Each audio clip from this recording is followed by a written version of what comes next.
오늘 많이 춥죠? 그래도 눈이 많이 오지 않아서 다행입니다. 예. 수도권이나 강원도는 눈이 정말 많이 온 것 같아요.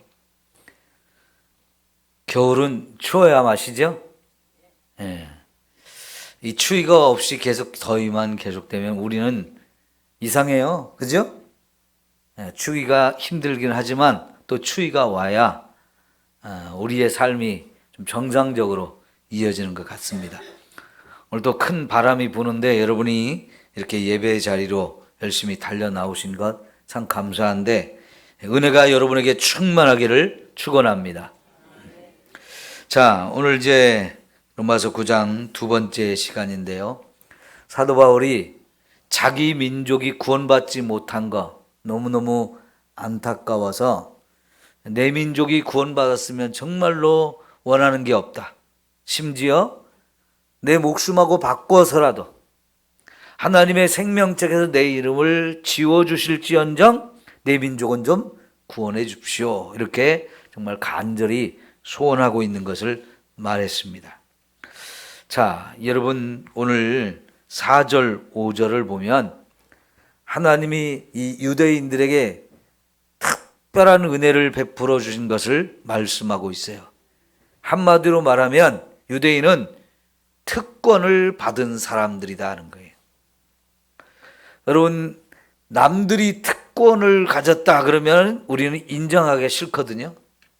그런데 내가 그 특권을 가지고 태어났다 그러면 어때요? 기분 좋죠. 금수저로 태어났다면 우리가 그거 거부할 이유가 없을 거예요. 그런데 남들이 금수저로 태어났다고 하면 그것이 굉장히 시기가 나고요. 질투가 나고요. 그건 있어서는 안 된다고 막 이렇게 말하고 싶어요. 특권이라는 게 대단한 거 아닙니까? 근데 유대인들이 하나님으로부터 특별한 은혜를 힘입은 거에 많이 있어요. 자, 4절부터 5절 유대인들이 받은 특권이 뭔지 한번 살펴봅시다. 첫째는 양자됨과 그랬어요. 양자됐다는 얘기는요, 하나님의 아들, 딸로 탁 선택을 받았다는 거예요. 하나님의 아들, 딸이 아닌데 하나님의 아들, 딸로 하나님이 특별히 그들을 선택해 주셨다는 거죠. 그 다음에 뭡니까? 영광. 두 가지로 볼 수 있어요. 첫째는 하나님의 영광, 둘째는 유대인들이 가진 그 영광. 하나님의 영광을 그들은 특별히 보았죠. 그죠? 이 땅에서 유대인들만큼 하나님의 영광을 직접 경험하고 직접 눈으로 보고 귀로 듣고 삶에서 역사적으로 경험한 그런 민족이 없었어요. 이거 엄청난 특권이죠. 그리고 아까 양자됨과라고 말한 것처럼 유대인들은요, 그 영광스러운 하나님의 아들, 딸로 다 인정을 받으면서 그 하나님의 아들, 딸의 영광된 것을 누릴 수 있는 그 은혜도 받았습니다. 세 번째는 언약들이라고 그랬어요. 언약들. 하나님께서 이 유대인들에게 많은 약속을 주셨죠. 언약. 그런 언약이 보통 약속이 아니었거든요. 어마어마한 축복에 대한 약속인데요. 이걸 아브라함 때부터 계속 후손 대대로 그런 약속들을 또 받고 계속 받았어요. 그런 언약들이 엄청나게 많은데요. 이것이 우리가 말하는 거는 서로가 계약을 맺은 것처럼 우리가 얘기가 됩니다만은 사실은 계약이라는 건 쌍방이 이렇게 주고받는 거거든요. 근데 이 하나님의 언약은 하나님이 일방적으로 유대인들에게 이런 약속을 주시고 이런 축복을 주겠다고 했던 수많은 언약이거든요. 그러니까 한마디로 말하면 그냥 다 공짜로 준 거예요. 그 엄청난 것들을. 이런 언약을 유대인들은 한두 번도 아니고 계속해서 또 받고 그랬죠. 그 다음에 율법을 그들에게 주셨어요. 율법을 주셨다는 것, 이거는요, 하나님으로부터 기가 막힌 말씀을 받은 건데요. 이거는 율법이 법이지 않습니까? 법. 그런데 이런 법을 세상에 그 누구도 하나님으로부터 직접 받은 나라가 없어요. 근데 이런 율법을 하나님부터 받았다는 거, 유대인들이 굉장히 자랑스러워하는 거죠. 우리는 특별히 하나님으로부터 이런 율법을 받은 사람들이라고 하면서 그 율법 받은 것을 얼마나 자랑하고 그걸 얼마나 뽐냈는지 몰라요. 그 다음에 예배와 약속들이 있다. 특별히 하나님께 예배 드릴 수 있는 권한을, 이 특별한 은혜를 받은 사람이 유대인들이잖아요. 그것을 위해서 성막도 세우게 하셨고 그 안에서 제사 드리는 방법을 다 가르쳐 주셨잖아요. 그 제사를 통해서 하나님을 만나고 그 제사를 통해서 하나님의 죄사함의 놀라운 은혜를 받고 엄청난 이런 은혜가 있는 게 예배의 자리예요. 이런 예배를 유대인들은 일찍이 하나님이 가르쳐 주셔서 하나님을 예배하는 자리에 부름을 받고 예배하는 백성으로 살아왔죠. 근데 하나님을 믿지 않는 사람들은 무엇에 예배를 합니까? 우상에게 예배를 드리잖아요. 그죠? 그게 얼마나 어리석고 미련한 겁니까? 그런데 진짜 예배를 받으시기에 합당하신 살아계신 하나님께 우리가 예배를 드릴 수 있다는 거, 그건 어마어마한 은혜이고 축복이라고 할 수 있어요. 지금 우리가 예배를 드리는 거 여러분 정말 귀하게 여기실 줄 알아야 돼요. 예? 세상에는 이 하나님을 알지 못하고 헛된 우상에게, 헛된 신에게 예배하는 자들이 얼마나 많습니까? 아무리 예배를 드려봐야 그거는 받을 사람이 없는, 받을 신이 없는 그런 것에 예배를 드리는 거거든요. 그런데 우리는 어때요? 우리의 예배를 받아주시는 하나님, 그 하나님이 정말 우리의 예배를 받으시려고 우리 예배 자리에 직접 오신단 말이죠. 그리고는 그 예배를 받으시면서 예배 속에서 하나님도 그냥 받기만 하시는 분이 아니고 더 큰 은혜와 더 큰 사랑과 더 엄청난 축복을 저와 여러분에게 쏟아 부어주시는 자리가 예배의 자리란 말이죠. 그러니까 여러분 이 추운 날에도 이 추위를 무릅쓰고 여러분이 예배의 자리에 오잖아요. 그만큼 귀하고 아름다운 것을 여러분이 아시기 때문이죠. 네. 그 다음에 또 예배와 약속들이 있다고 그랬는데 뭐 아까도 이제 언약에 대한 얘기 하셨지만 언약이나 약속이나 같은 말이라고 볼 수 있는데요. 하나님은 말씀 전체가 우리에게 주신 약속이죠. 구약 시대에 주신 약속이 또 있고 신약 시대에 주신 약속들이 또 있어요. 하나님은 끊임없이 우리에게 너무나 좋은 걸 주시기를 원하면서 약속하시고 이루시는 분이에요.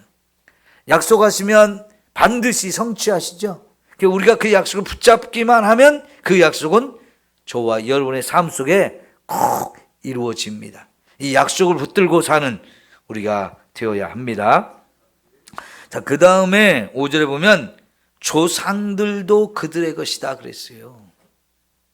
이 조상들이 믿음의 조상이거든요. 이런 믿음의 조상이 우리에게 있다는 게 얼마나 큰 은혜요 축복인지 여러분 아셔야 돼요. 제가 예전에 서울에서 세미나가 있어서 갔어요. 그런데 그 세미나 강사로 오신 분이 자랑을 하는데 자기 집안으로는 5대가 다 목사님 가정이래요. 근데 자기 부인 집안으로는 4대가 목사님 집안이라는 거예요. 이런 부부가 만나서 가정을 이루고 이제 그래서 자기도 목사가 되었다고 그러는데, 야, 그런데요, 그분이 성경을 해석하는 걸 들으니까 기가 막히게 해석을 하는 거예요. 전에 다른 목사님들에게 들어보지 못한 그런 메시지들을 말씀을 통해서 그걸 끄집어내가지고 그런 말씀을 전하는데, 야, 놀라운 게 뭐냐면 어떻게 그런 해석을 할 수 있었는가 생각해 보니까요, 그 집안에서 부모로부터 조상들로부터 흘러내려오는 영적 유산이 그만큼 큰 거였어요. 그러니까 우리가요 믿음의 조상을 가지고 있다는 것은 정말 큰 은혜요 축복입니다. 네? 왜냐하면 믿음의 조상들로부터 우리에게 전해주는 이 영적 유산들이 어마어마하게 쌓여가기 때문에 그런 거예요. 혹시 여러분이 나는 우리 집안에서 내가 처음 예수를 믿었습니다. 정말 큰 은혜를 받았는데 그 받은 은혜를 여러분이 자녀들에게 그 후손들에게 대대로 물려줄 수 있는 여러분의 가문을 세우시기를 바랍니다. 왜냐하면요, 그 물질적 축복이 받는 거 부자가 3대를 간다고 그랬어요? 못 간다고 그랬어요? 못 간다고 그랬어요. 왜 못 가냐? 물질의 축복이 자녀들에게 물려주잖아요. 자녀들은 자기가 노력하지 않고 받은 이 물질을 귀하게 여길 줄을 몰라가지고 쓸 줄만 알지 이 물질이 귀한 걸 몰라가지고 3대가 지나가면 그 부자의 재산도 다 날아가 버려요. 그리고 거지가 돼요. 저는 제가 목회를 하면서 여러 교회를 이렇게 다니면서 정말 부잣집의 아들로 태어났는데 거지같이 사는 사람들 많이 봤어요. 그런데도 못 깨닫더라고요. 예? 물질 좀 자손들에게 물려주지 말라고 그래도 그거 싸매고 있다가 자손들에게 물려주려고 왜들 그렇게 욕심을 부리는지 나 참 이해를 못 하겠어요. 여러분이 깨닫지 못해서 그런가요? 예? 제발 자손들에게 물질 물려주려고 애 좀 쓰지 마세요. 그래봐야 그 자식 망하게 합니다. 그 물질 때문에. 그 대신 여러분은 영적 유산을 자녀들에게 물려주도록 그걸 소중하게 여기고 그걸 자꾸만 누리시기를 바랍니다. 내가 그 영적 유산을 많이 만들어 놔야 내 자녀들에게 그 영적 유산을 물려줄 게 있는 거거든요. 근데 자녀들이 그 영적 유산을 물려받으면 여러분 그 자녀들은요 그거 빼앗길 수가 없어요. 어마어마한 축복이에요. 지금 바울이 유대인들이 받은 그 특권 중에 하나가 믿음의 조상들이 있다는 거. 이게 후손된 자들에게는 이게 어마어마한 영적 유산이 계속 흐르면서 쌓여서 엄청난 영적 유산이 그들에게 계속 물려주고 있는 거예요. 여러분 왕대밭에 왕대 난다 그러죠? 대나무도 보면요 종류가 많아가지고 신우대 같이 가느다랗게 나는 그런 대나무도 있지만요 진짜 막 이따만하게 크는 왕대 있잖아요. 이 왕대는 왕대밭에서만 나요. 왕대의 뿌리에서 또 다른 싹이 올라와야 이게 왕대가 되지 신우대 그런 밭에서 절대로 왕대 안 납니다. 우리가 영적인 거장이 되면 내 후손들도 나로부터 이 영적 유산이 흘러가서 영적 거장이 내 후손 가운데서 나올 수 있어요. 이게 돼야 되거든요. 그 다음에 이 유대인들이 받은 그 축복 중에서도 최고의 축복이 뭐냐면 그리스도가 그 유대인에게서 났다는 거예요. 예? 하나님이 우리를 구원하기 위해서 보내신 메시아, 그 메시아가 바로 유대인 가운데서 났다는 거. 이게 여러분 얼마나 자랑스럽고 얼마나 감사한 일이에요. 예? 만약 예수님이 우리나라에서 태어나셨다면 우리 대한민국 한민족 가운데서 나신 분이라고 하면요 이거는요 우리 민족의 최고의 자랑이고 최고의 축복이고 최고의 은혜예요. 왜 그렇습니까? 그만큼 예수님을 믿을 가능성이 많은 거지요. 그래요 안 그래요? 그러겠죠? 근데 안타깝게도 우리는 유대인이 아니고 이방인이에요. 그러니까 예수님이 우리 민족 가운데 나지 않고 유대인들 가운데서 났단 말이에요. 이거는 그들이 하나님부터 받은 축복 중에 최고의 축복이고 최고의 은혜입니다. 어때요? 여러분, 우리가 유대인은 아니지만 그래도 오늘 저와 여러분이 유대인만큼 은혜를 분명히 받았어요. 아니 저는 지금의 예수를 믿는 저와 여러분들은 유대인보다 더 큰 특권을 받은 사람들이라고 믿습니다. 왜요? 지금 우리가 예수 그리스도를 믿는 그 믿음 안에 있거든요. 이게 유대인들보다 더 큰 축복인 거예요. 유대인들이 받은 특권 여기 막 여러 가지 말했는데 그거 다 합해도 오늘 우리가 예수 믿고 구원받은 그 은혜만큼 더 큰 특권을 받은 건 아니에요. 사도 바울이 그랬잖아요. 자기가 예수를 알기 전에 가졌던 모든 것 다 배설물로 버렸다고요. 왜요? 예수님을 아는 것, 예수님을 믿고 천국에 간 것, 이것이 정말 그 어떤 것과도 비교할 수 없는 최고의 은혜요, 최고의 축복이기 때문에 그런 거지요. 그러면 여러분 생각해 보세요. 유대인들이 이런 엄청난 하나님의 특권을 받았는데 구원을 받았어요, 못 받았어요?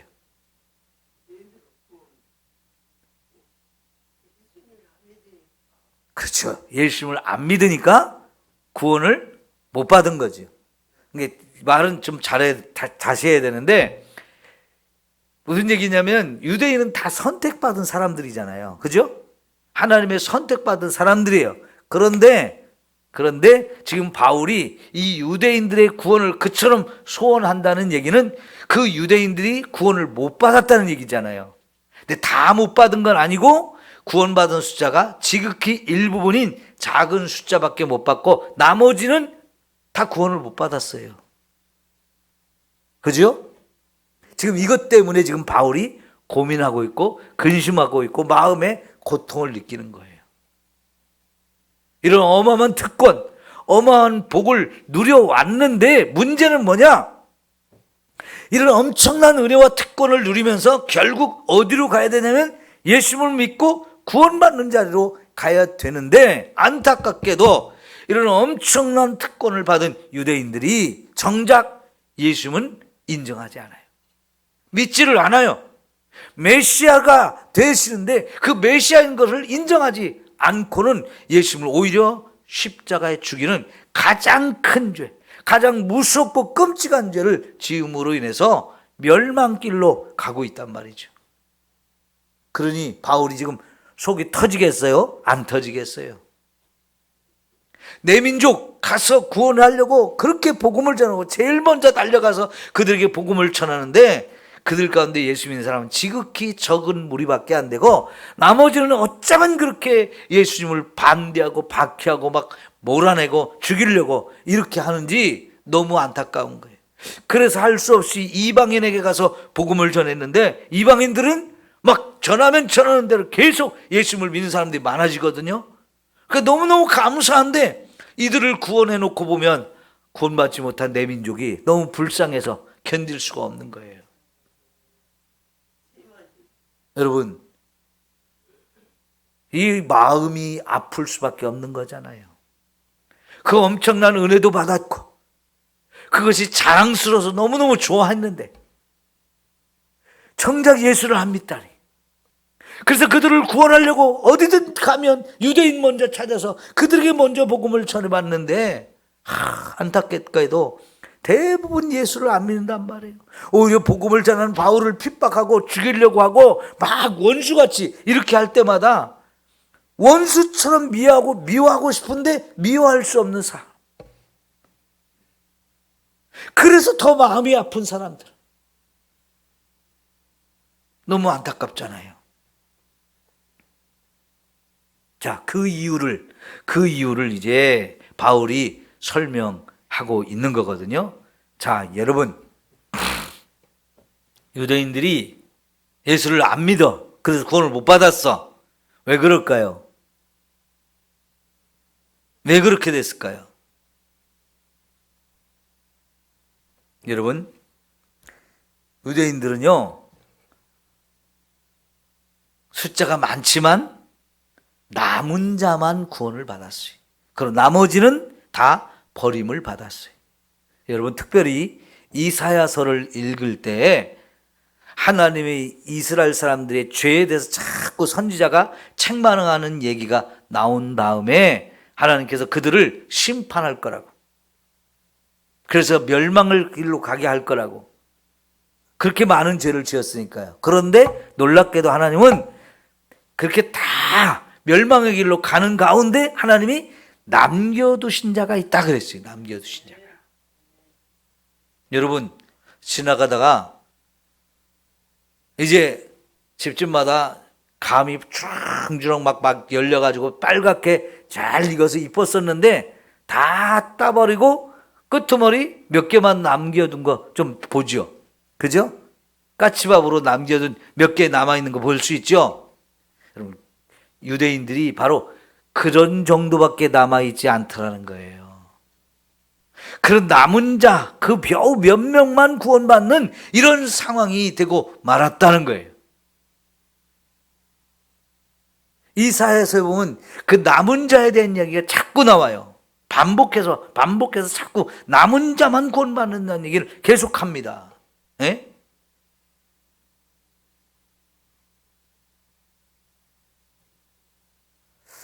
우리가요, 이렇게 되면 참 마음이 아프죠.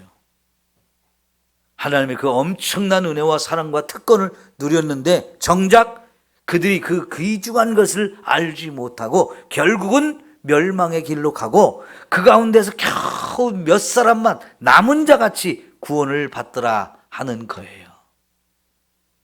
이게 너무나 안타까운 상황이죠. 여러분, 오늘 우리도 예수 믿고 구원받았다고 하지만 혹시라도 저와 여러분도 예수님이 주신 이 구원을 잃어버릴 수도 있다는 사실을 기억하셔야 돼요. 하나님은 끝까지 구원하기를 원하셔요. 끝까지 사랑하고 끝까지 구원하기를 원하시지만 저와 여러분이 믿음으로 바로 서지 못하면 결국은 멸망받을 수도 있다는 생각을 하셔야 돼요. 그 엄청난 유대인의 특권을 받았는데도 불구하고 그 엄청난 특권을 누리며 살았는데도 불구하고 결국은 불순종하고 믿음을 갖지 못해서 예수님을 인정하지 않으니까 결국은 멸망의 길로 가잖아요. 저와 여러분은 유대인보다 더 큰 은혜와 사랑을 아까 받았다고 얘기했죠. 우리 이방인이었고요. 태어날 때부터 죄인이었고요. 그래서 정말 어마어마한 죄를 짓고 살아온 인생인데 어느 날 하나님이 복음을 들려주시고 예수님을 믿게 해서 구원의 길로 가게 해주셨어요. 엄청난 은혜입니다. 그런데 그걸로 이제 안심하지 마십시오.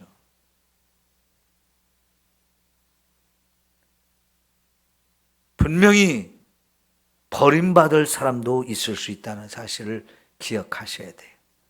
그래서 신앙생활을 제대로 해야 되는데 저도 목회를 이렇게 하면서요, 갈수록 성도들이 신앙생활을 너무 쉽게만 하려고 해요.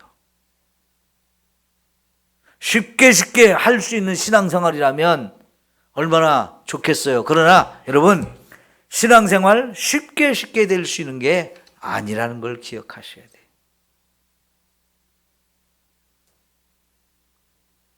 혹시라도 우리 성도들 가운데서 한 사람이라도 멸망의 길로 간다면 저는 너무너무 마음이 아픈 거 아니겠습니까? 내가 목회를 하면서 그 영혼을 끝까지 책임지지 못하는 이런 목회를 했다고 하면 하나님 앞에 갔을 때 제가 책망을 받을 수도 있는 일이잖아요. 그래서 사도 바울이 뭐라고 했어요?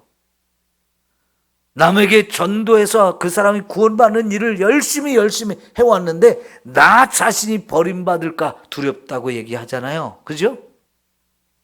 그래서 자기 자신을 날마다 쳐서 복종시키는 이런 삶을 산다고 그랬어요.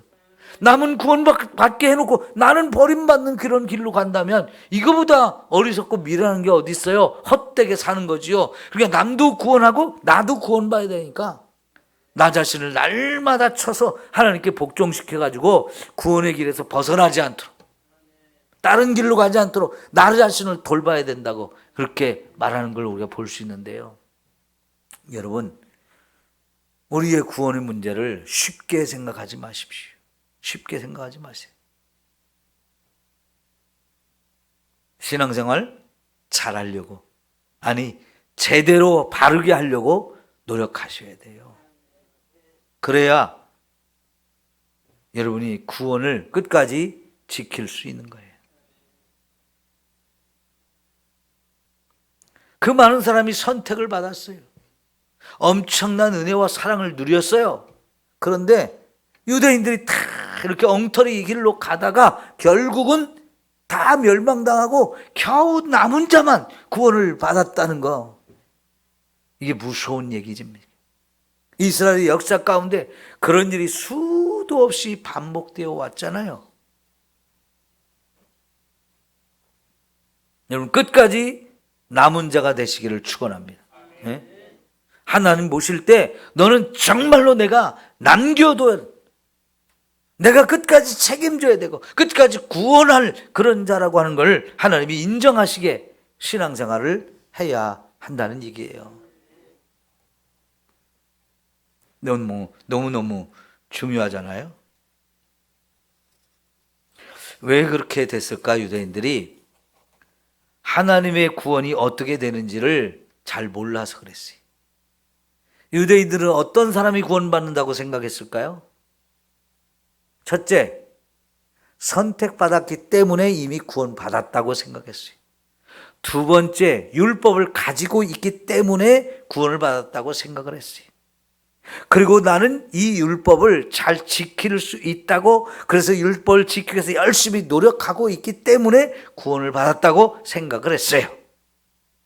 그런데 이 모든 것이 다 틀렸다는 거예요. 왜 틀렸을까요?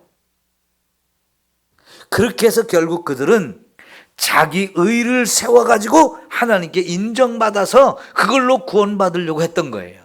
다시 말하면 우리나라 사람들이 생각하는 것처럼 내가 착한 일을 많이 해가지고 공적을 많이 쌓아가지고 하나님이 나를 너 좀 잘했어 이렇게 인정받고 이렇게 구원받을 거라고 착각을 한 겁니다. 우리나라 사람들 다 그렇게 생각하잖아요. 착하게 살면 천국 간다. 예수 안 믿어도 착하게 살면 천국 간다고 이렇게 생각을 하잖아요. 이건 유대인들도 똑같은 거예요. 근데 여러분, 하나님이 어떤 사람을 구원한다고 그랬어요? 주 예수를 믿으라. 그리하면 너도 구원받고 내 집안도 구원을 받을 수 있다라고 말씀하셨어요. 구원받는 공식이 뭐예요? 예수를 믿는 거예요. 내 힘으로는, 내 노력으로는, 내가 가진 것으로는 구원을 못 받는다는 걸 인정하면서 하나님이 보내신 메시아 예수님, 하나님 보내신 구원자 예수님을 믿을 때 내가 구원이 이루어진다는 것을 솔직하게 고백하는 사람, 이런 사람이 구원을 받는 거잖아요. 그러니까 이거는 절대로 내가 잘난 것도 아니고 내가 잘한 것도 아니고 내가 가진 것이 하나님이 나를 정말 인정할 만큼 좋은 것을 가진 게 아니지만 나 같은 죄인을 불쌍히 여기시고 나 같은 죄인을 해서 하나님의 아들을 십자가에 죽여가지고 내 죄를 다 용서하셔서 그 아들 예수를 믿는 사람만 구원하시는 것, 이게 하나님의 구원의 공식이잖아요. 이렇게 구원을 받는 건데 유대인은 그 예수님을 인정하지 않았어요. 그 예수님을 믿지를 않았어요. 그러니까 아무리 자기들이 잘났다고 똑똑하다고 많은 일을 했다고 착한 일을 했다고 자랑해봐야 아무것도 인정받을 수가 없는 거잖아요. 그러니까 다시 한번 확인하십시오. 우리는 어떻게 해야 구원받는다고요? 예수님을 믿음으로 구원을 받는 거지요. 이거 외에는 다른 방법이 없어요. 예수님을 믿어서 하나님이 우리를 의롭다고 인정해주고 우리의 죄를 다 용서하시는 이거 외에는 그 어떤 길에도 그 어느 곳에도 구원의 다른 방법이 없습니다. 요즘에 잘난 척하는 사람들이요, 세상의 모든 종교에는 다 구원의 길이 있다고 까불어요. 함부로 말해요. 그걸 종교 다원주의라고 말하고 종교 혼합주의라고 말하거든요. 여러분, 이런 말을 하는 사람이 있으면 그건 완전히 다 사기다, 거짓말이다, 이단이다 생각하시고 그걸 확실하게 여러분이 아니라고 선을 그어버리고 여러분은 그런데 관심을 갖지를 마시기 바랍니다. 갈수록요 그렇게 말하는 사람들이 점점 많아져요. 우리는 오직 예수 외에는 다른 방법이 없다는 걸 말할 수 있어야 돼. 베드로가 유대의 제사장들과 바리새인들과 사두개인들 앞에서 뭐라 그랬습니까? 천하 인간의 구원을 얻을 만한 다른 이름을 우리에게 주신 적이 없다 하면서 오직 예수님만이 구원자다. 그 예수님이 나를 위해서 내 모든 죄를 짊어지고 십자가에 죽으셨는데 죽은 것으로 끝나지 않고 그분은 3일 만에 죽은 자 가운데서 다시 살아나셨다. 그래서 예수님만이 우리의 구원자다. 너무나 분명하게 확실하게 외쳤잖아요. 그걸 인정하지 않는 유대인들이 너 죽으려고 까부냐? 함부로 주둥이 놀렸다가 너 죽어. 그러니까 그딴 소리 하지 마 하면서 죽이려고 해도 난 절대로 이 말을 포기할 수가 없다. 난 거짓말하는 게 아니고 하나님이 내 증인이다 라고 하면서 더욱 담대하게 예수님을 증거하잖아요. 옥에 가둬도 전혀 문제가 되지 않았어요. 하나님이 그를 또 끄집어내시면서 담대하게 가서 전하라고 하니까 좋습니다. 더 담대히 막 나가서 선포하잖아요. 예, 예수님 외에는 다른 구원의 방법이 없습니다. 그런데 유대인들이 이걸 믿지 못하고 그냥 계속 거역하다가 멸망의 길로 계속 가는 거예요. 너무나 안타깝죠?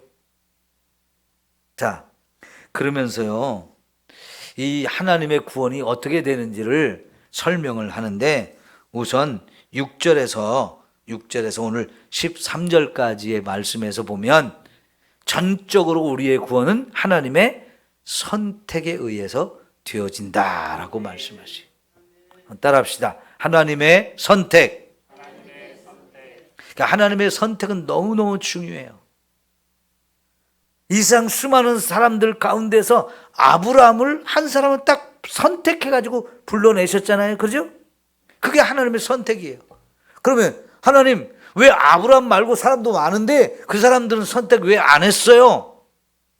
라고 물어보면 그건 내 맘이야 하시는 거예요.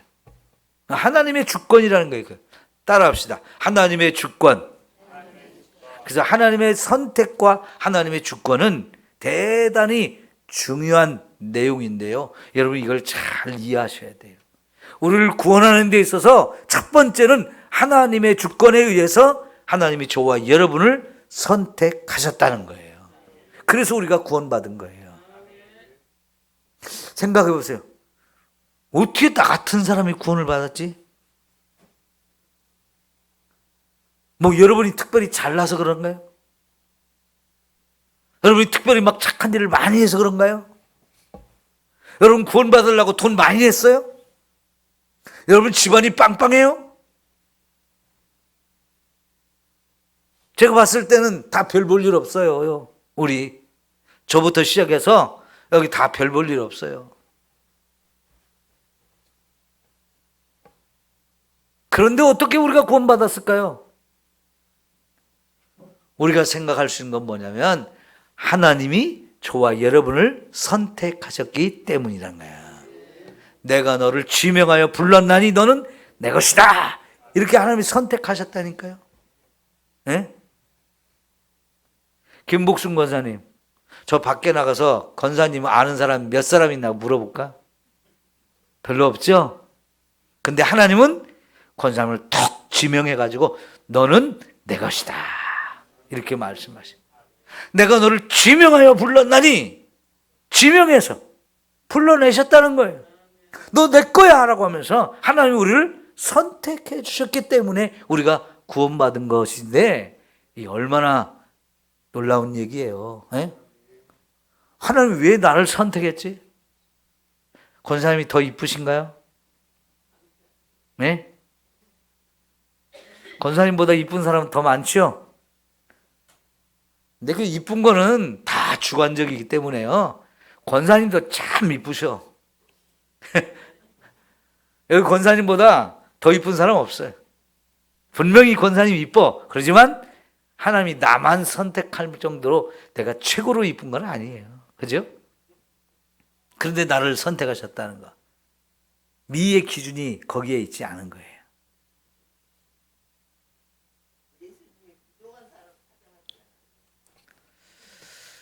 하나님이 주권적으로 저와 여러분을 선택한 것, 거기에 있어요.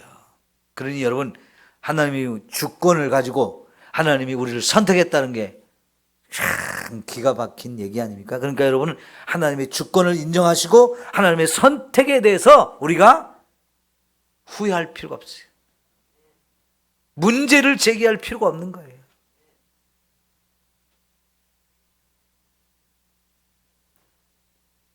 하나님 왜 저를 선택했어요? 저 빼주세요. 그럴 사람 손 들어보세요. 있어요, 없어요? 나는 빼주세요. 그랬으면 좋겠어요? 아니죠.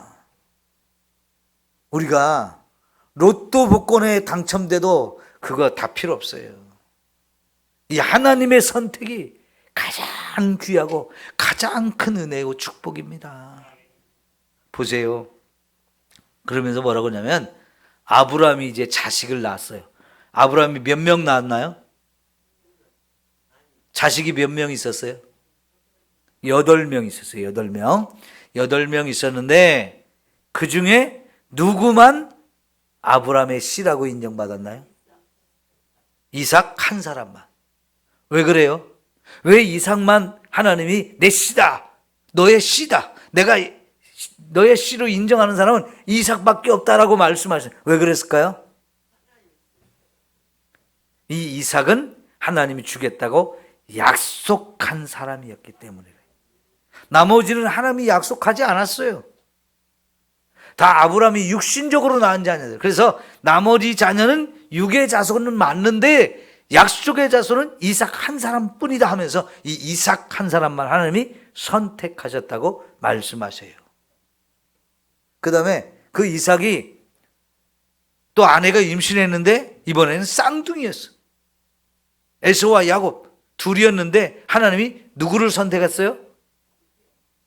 야곱만 선택하셨죠? 그럼 에서는 어떻게 했습니까? 버림받은 건데요. 신학적으로는 이게 육이 되었다라고 얘기합니다. 육이. 한번 따라 하실래요? 육이.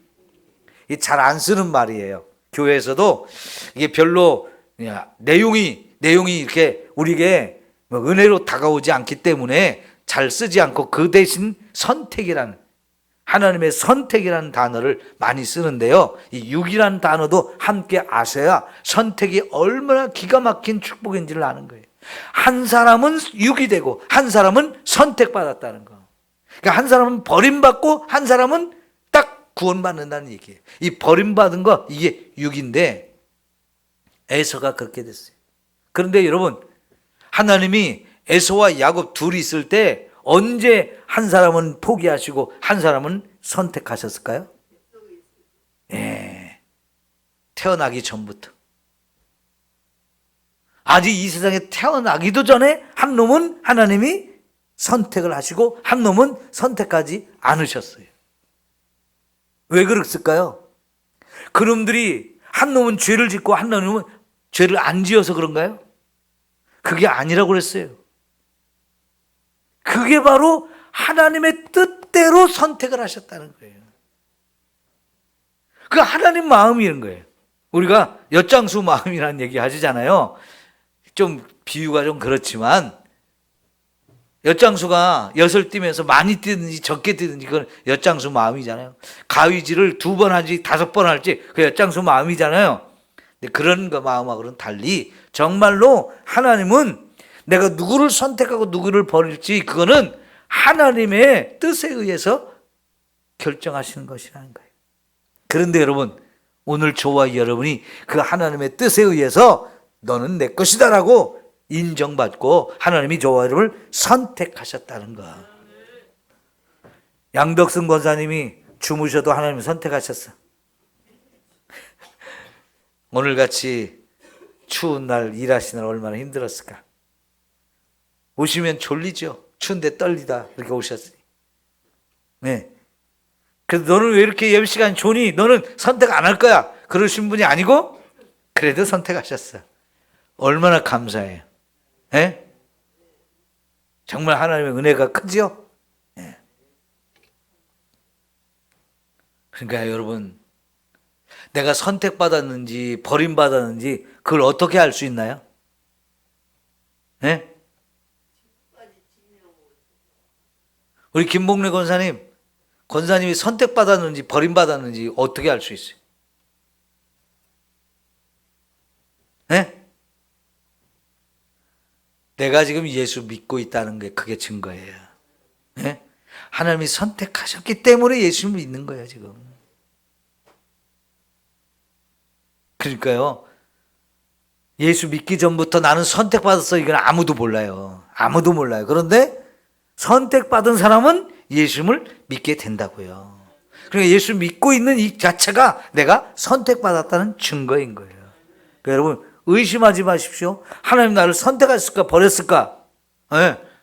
분명히 저와 여러분은 다 여기 계신 분들은 선택받은 자예요. 왜? 내가 지금 예수를 믿고 있으니까. 그래서 우리가 예수를 믿는 거예요. 예수를 믿는 것은 주님이 저를 선택하셨기 때문에 예수님을 믿는 거고, 그래서 예수 믿는다는 것이 저와 여러분 선택받았다는 증거가 되어져요. 의심하지 마세요. 난 버림받았을까 선택받았을까? 아무 표시가 안 나지만 하나님은 우리 이마에 너는 내 것이다 도장을 확 찍어 놓으셨어요. 되죠? 네, 그러니까요, 이 하나님의 은혜가 얼마나 놀라운지 몰라요. 자, 오늘 여러분이 기억하실 단어, 하나님의 주권, 하나님의 선택. 너무 중요하다고 그랬죠? 네, 그것 때문에 우리가 구원을 받는 거예요. 그것 때문에 예수를 믿고 그것 때문에 우리가 구원을 받은 거예요. 그 하나님의 선택이 있었기에, 하나님이 주권적으로 저와 여러분을 선택해 주셨기 때문에 우리가 예수님을 믿고 있는 거고 구원을 받았다고 여러분이 확신을 가질 수 있는 거예요. 오늘 여기까지 보겠습니다. 기도합시다.